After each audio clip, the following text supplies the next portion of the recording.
Sa Pasay, Samar, nagtungo ang Love for All ni First Lady Lisa Marcos. Nagpasalamat ang mga tao dahil sa iba't ibang libreng serbisyo medikal na nilalapit ng Marcos Administration sa publiko.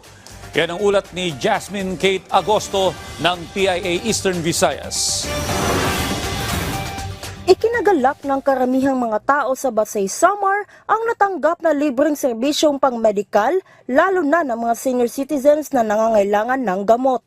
Sa isinagawang Love for All activity kanina, si Lola Caridad Meras ng Barangay Gintugian, Pasay, Samar, tuwang-tuwa nang makapagpa-laboratory check-up ito ng kanyang mata.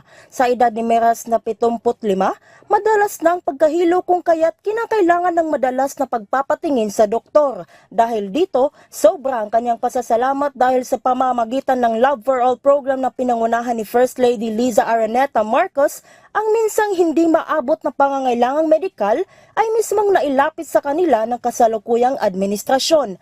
Ayon pa kay First Lady Marcos, kasalukuyang nakarehistro ng 30,035 medical services ang napaunlakan ng programang ito sa buong silangang Visayas, katulad sa pagsusuri ng vital signs, blood chem, urinalysis, x-ray, ultrasound, medicines at iba pa. Mula rito sa Pasay, Samar, Jasmine Kate Agosto ng PIA Eastern Visayas para sa Pambansang TV sa Bagong Pilipinas.